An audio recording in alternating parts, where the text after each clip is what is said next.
أعوذ بالله من الشيطان الرجيم بسم الله الرحمن الرحيم السلام عليكم ورحمة الله وبركاته بكل تماشابینان عزیز و گرامی قدر برادران عزیز از سببی که برادرمون خوری علی جان خوری صلاح مقصد کم ترک نوتاب هستن انشاءالله ما در مورد برادر عزیز انا حجامه انشاءالله فایده های حجامه و بیماری های وسواس برادر عزیز و گرامی قدر انشاءالله میخواهیم صحبت داشته باشیم برای که در این مورد بسیار از سوال ها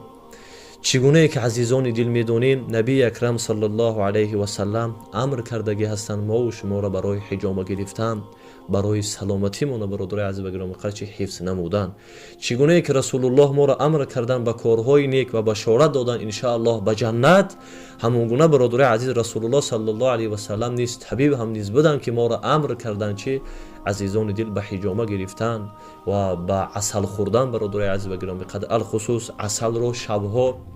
برادر عزیز با آب سرد ان شاء الله تعالی نوشیدن مقصد اما عسل میگیره در آب خنک میاندازین و میکوین برادر عزیز میآشوم میشه به نهایت فایده بزرگی داره الخصوص برای شخصایی که قلبهای مقصد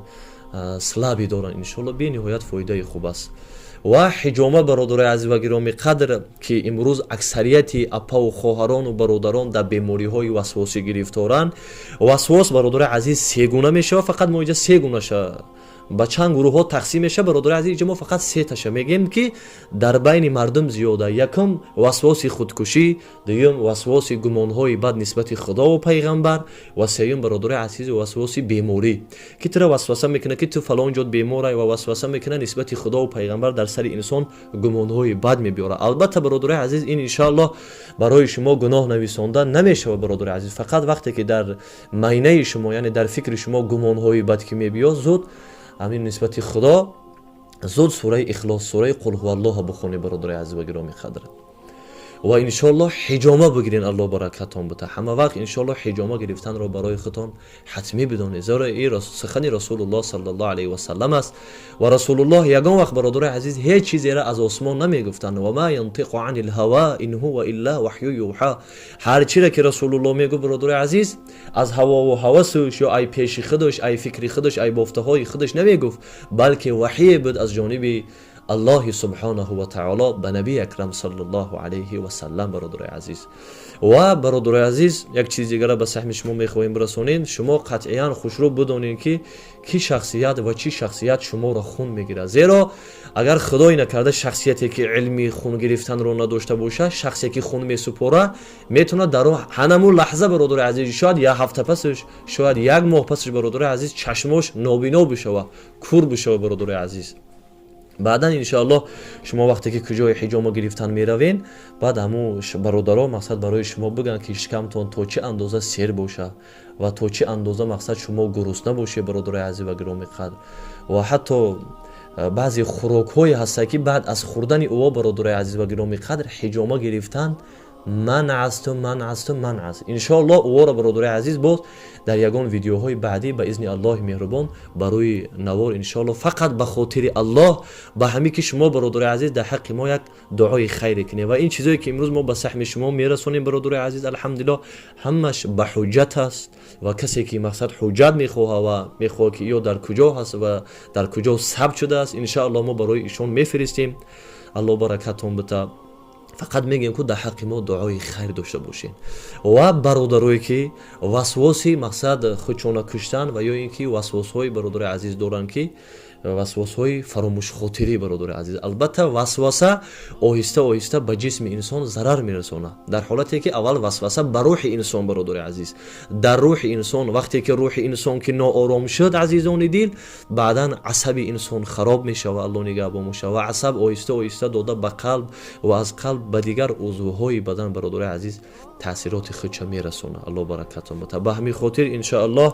عصبهای ما و شما را قلبهای ما و شما را ذکر و یاد الله چی آرام میگردونه و برادرایی که ان شاء الله تعالی میخواهن که بروان حجامه گیرن ما رقمای برادرمون قاری علی جان ان شاء الله کارگراشون ان شاء الله که تربیت کردگی هستن به همین چیز مقصد آموختگی هستن میگذاریم زنگ میزنی رفته برادر عزیز ان شاء الله با باوری چی خودتون حجامه میکنین به اذن الله مهربان و حجامه ها اگر حجامه را برادر عزیز ما فایده هاش بگیم باور کنین ساعت ها میگذره ولی تمام شوی نداره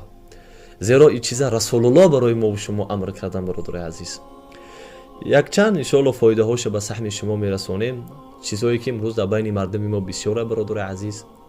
дар байни мардуми мо имрӯз бемории простатит ростига бисёр аст ки барои простатит бениҳоят фоидаи хуб дорад. ва бародарое ки азизони дил ва гиромиқадр, мақсад сардардҳои безеб доранд, бародарое ки хирагии чашм доранд, камшунавоӣ доранд бародари азиз, ё бисёр ховравӣ ё ин ки камховравӣ бародари азиз ва гиромиқадр, ва бародарое ки зонудард доранд, ва бародарое ки бародари азиз дарди гурда, аллоҳ нигаҳбон тамоша, ва бародарое ки норасогӣ ҳатто мақсад витаминҳои бадан, ва бародарое ки резиши мӯи сар яъне кал шуда истодаанд, бародарое ки мақсад кам иштиҳоӣ доранд. иншоалло бовар кунед, мегӯем ки агар мо ёро ҳар як кадомша номбар кунем ва заряди телефони хумонам камай, бародари азиз мемура, аллоҳ нигаҳбонтон боша, ва вақти шуморам бисёр таргиб мегирем. агар ки иншоалло шумо мехоҳед фоидаҳоша ки буфаҳмед, азизони дил ва гиромиқадр, ба забони русирам иншоалло бинависен дар ҳамин Google ё дар YouTube. тамоми иншоалло мақсад беҳтарин мутахассисот дар ин мавридҳо гап задагӣ ҳастанд аз мо болотару беҳтар иншааллоҳ. ва мо фақат бародари азиз чизеро ки аз китобҳои суннатӣ, аз тиби суннатӣ ва аз аҳодиси расулуллоҳ саллаллоҳу алайҳи васалам, аз бузургҳо бародари азиз иншоалло хондем, ҳамон чиза мақсад имрӯз ба саҳми шумо бародари азиз ва гиромиқадр расондем. ва бародарое ки мақсад бисёр шикоят дорам барои қувваи мардонагӣ, иншоалло марҳамат метавонем ҳиҷома бигирем бародари азиз ва гиромиқадр. ва ҳамун давое ки гуфтем, пеш аз хоб бародари азиз ҳатман як коса бо оби хунукак асал, бародари азиз, 2-3 қошиқ асала мегирем, дар як коса оби хунук меандозем ва мекӯбем, иншоалло ҳамора меошомем. фақат шабҳо бародари азиз ки бениҳоят фоидаи хуб дорад, алхусус барои шахсое ки бемории гуфтем ки қалбошон яъне ки заиф слаби ҳаст, ва бародаре ки подард ҳастанд ва ё ин ки буғумдард ҳастанд, бениҳоят фоидаҳои калон дорад. ассалому алайкум ва раҳматуллоҳи таъала ва